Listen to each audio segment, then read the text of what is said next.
Okay, so I know this is confusing the first time you go through it. There's a lot going on. That sort of relatively short explanation I gave probably didn't get you there. But let's actually go through, and I think you'll see how we arrive where we arrive at. Basically, in this particular model, how do we get from point A to point D? Right, that's sort of where we want to answer the question. How do we get from A to D? What's that process, and can I figure that out? And the answer is absolutely you can.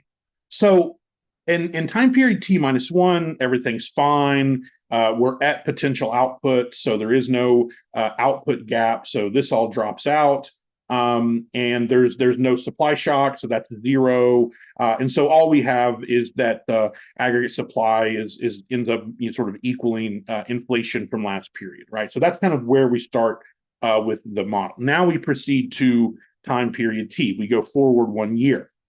Now, in time period t, our inflation expectations get updated to time period t minus one. Now, inflation t minus one didn't move, didn't change or anything, so that's not going to affect aggregate supply in time period t.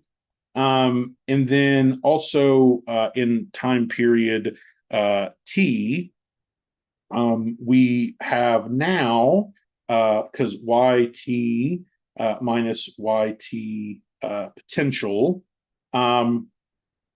And then we also have the supply shock.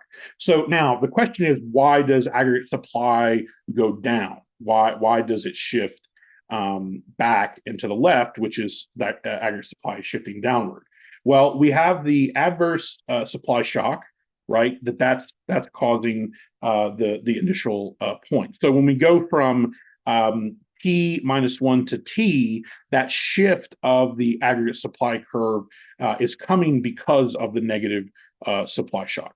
Okay, and so we can say pi t here is less than pi t minus one, right? So we've had this backward shift of the aggregate supply curve. All right, now in time period t plus one, so pi t plus one. So we now have inflation expectations set in time period t. We have the output gap in yt plus one minus y bar t, and then plus v t plus one. Now, t plus one is zero because the shock only lasted for one time period. Now, what's going on is that due to the adverse supply shock, we now have a negative output gap, right?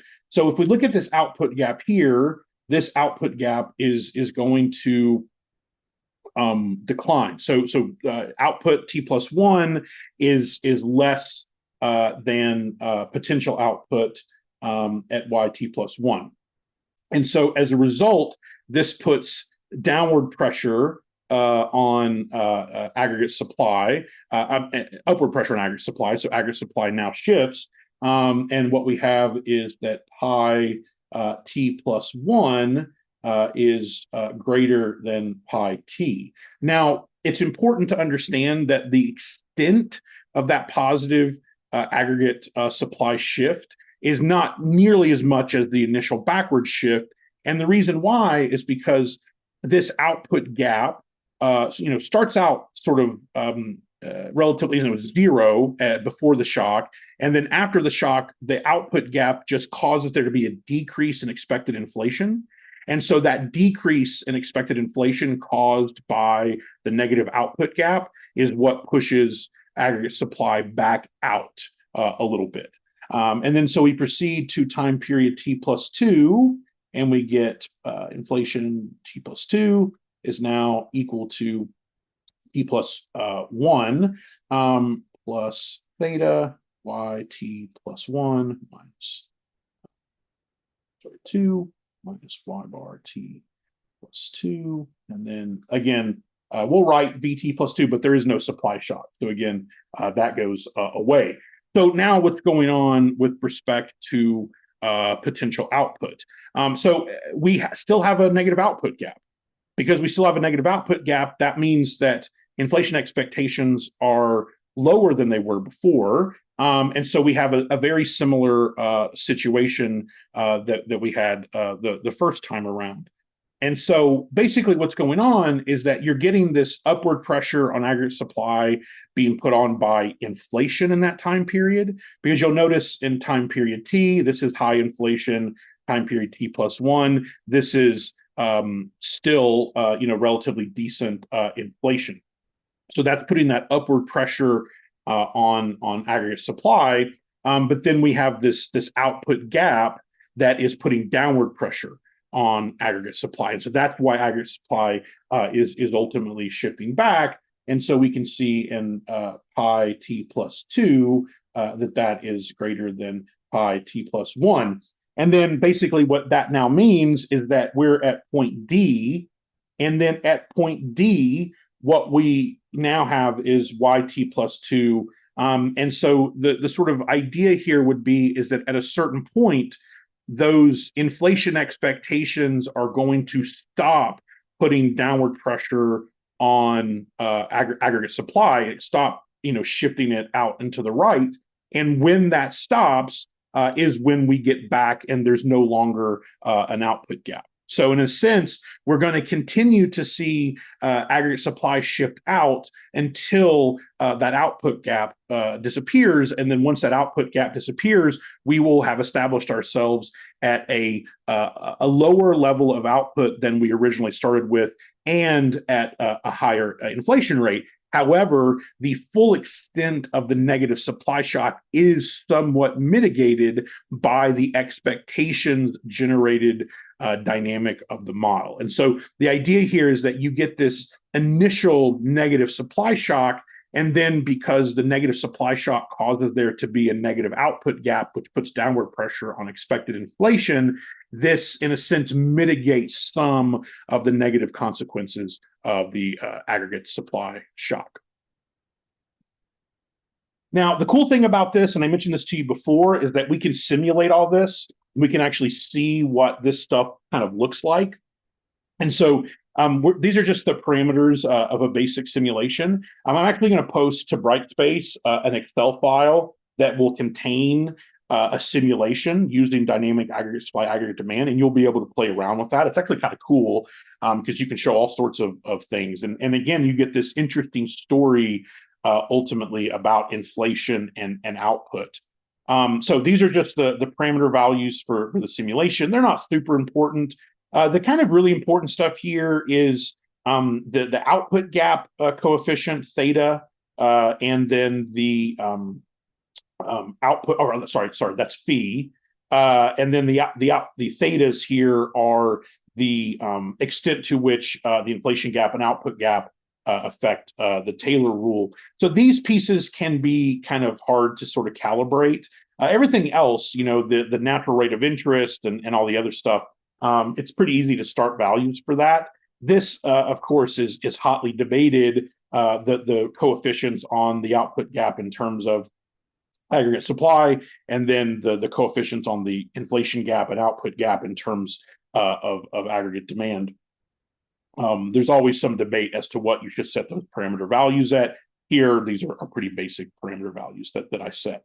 So now what we're going to do is we're going to introduce this concept of an impulse response function.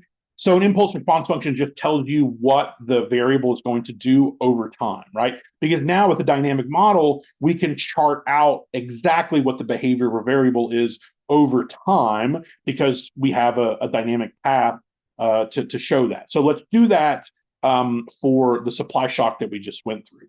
So we can see the supply shock VT only occurs in exactly one time period T.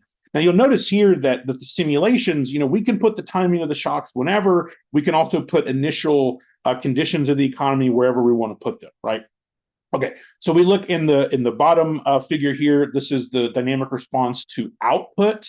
And so you get this interesting behavior, which is the shock initially dings output. So we get this drop in output that ends up not being as bad as what the full drop is ultimately going to be. And again, the reason why that is because people's expectations about inflation get updated by the negative output gap caused by the negative supply shock.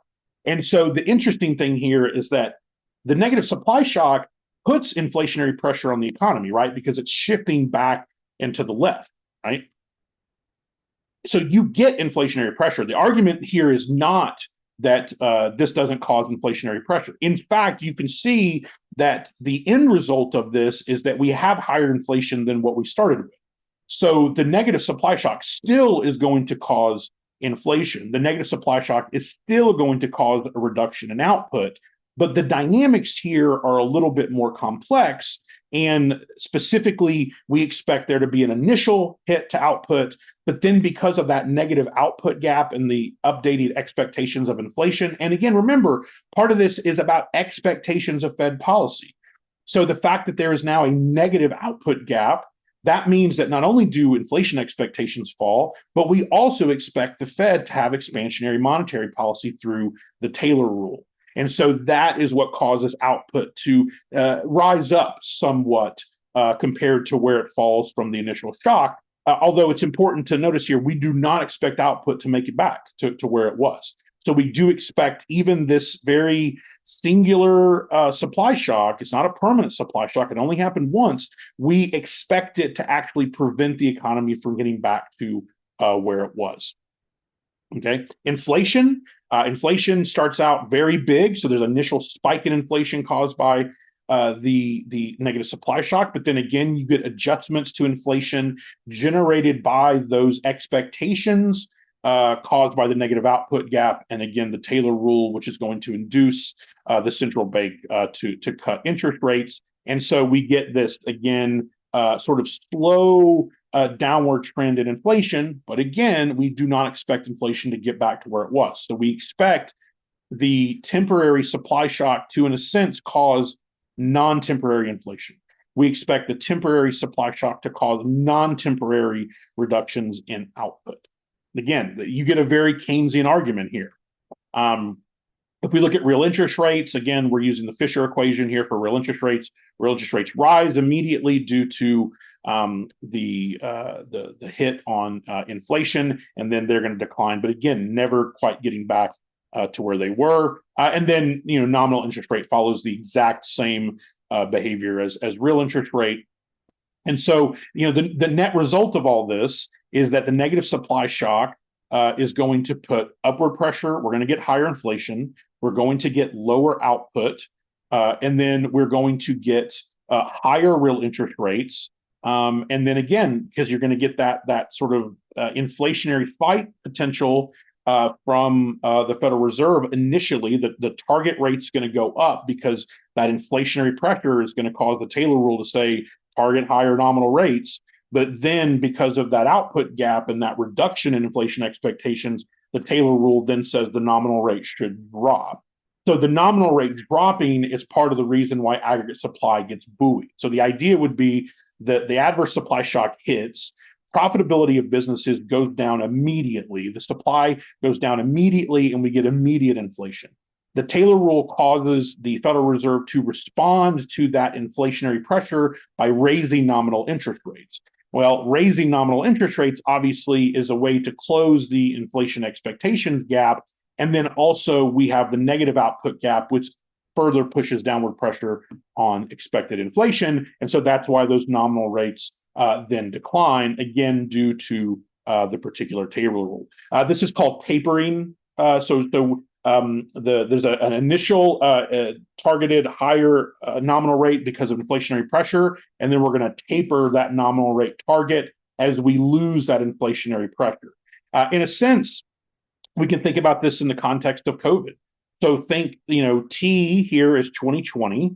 Okay, so the initial sort of response in 2020 of the adverse supply shock, if there had been no adverse demand shock, would have potentially been the Fed increasing interest rates to stave off inflation. Of course, the Fed did not increase interest rates due to inflationary pressure because we didn't get inflationary pressure because the adverse supply shock coincided with an equally forceful, if not larger, adverse demand shock. And that completely took away the inflationary pressure wrought by the COVID supply shock. So The big thing with COVID is that it's not a supply shock. It is a supply shock plus a demand side shock. That's why we got deflation. Essentially, that deflation was nice for the Fed because it gave them space to target very low nominal rates as a means to try to boost aggregate demand during the crunch caused by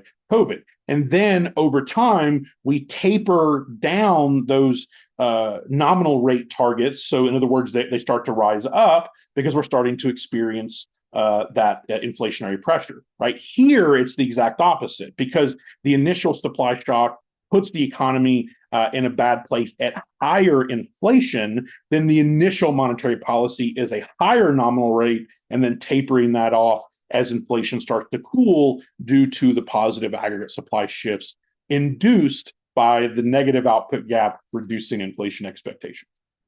See, that's easy, right? Okay.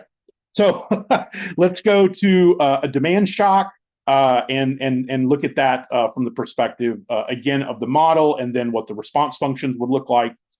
So the idea here is that there is a persistent shock to aggregate demand, and then we're going to leave it there at time t plus 5. So increases to 1 at time t and returns to 0 at time t plus 5. So from time period t plus 1, t plus 2, t plus 3, t plus 4, and then in t plus 5, the demand shock is going to go away.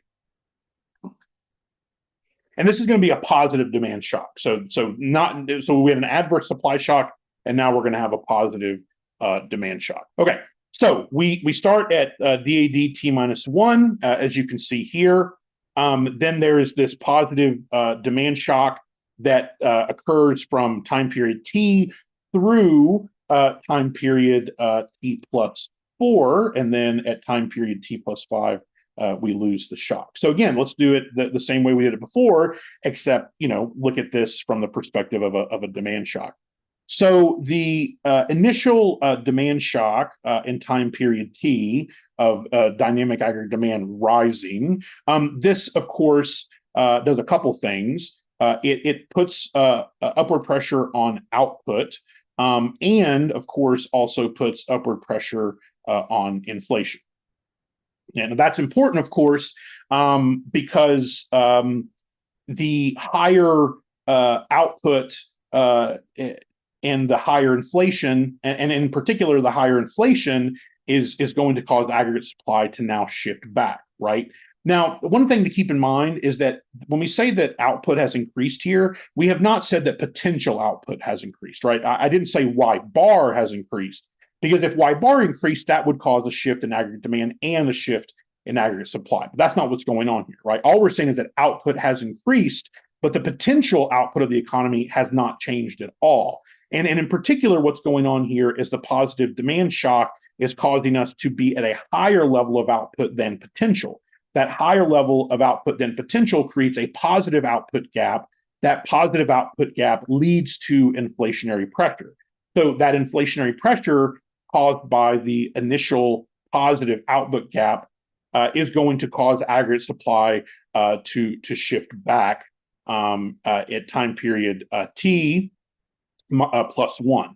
So what happens is that in time, so we think about aggregate supply in time period t. So that's going to have inflation from time period t minus 1. Now, again, because we think adaptive expectations, notice that there's no shift in aggregate supply at time period t, because the inflation expectation is t minus 1, and t minus 1, that wasn't increased inflation. So that's why DAS t does not change, is not shifting just yet. And then we get the output gap here. I'm just going to call this gap, Y output gap. That way I don't have to keep writing Y minus Y there. And then the supply shock. And there's no supply shock here at all. And so when we go to YT plus 1, now we get adaptive expectation tells us that if inflation in time period t plus 1 is to be part of inflation in time period t, well, inflation in time period t is indeed up, right? Is indeed up. And we also have a positive output gap. So that's further pushing it up. And so the net result of that, so the Y gap is also higher.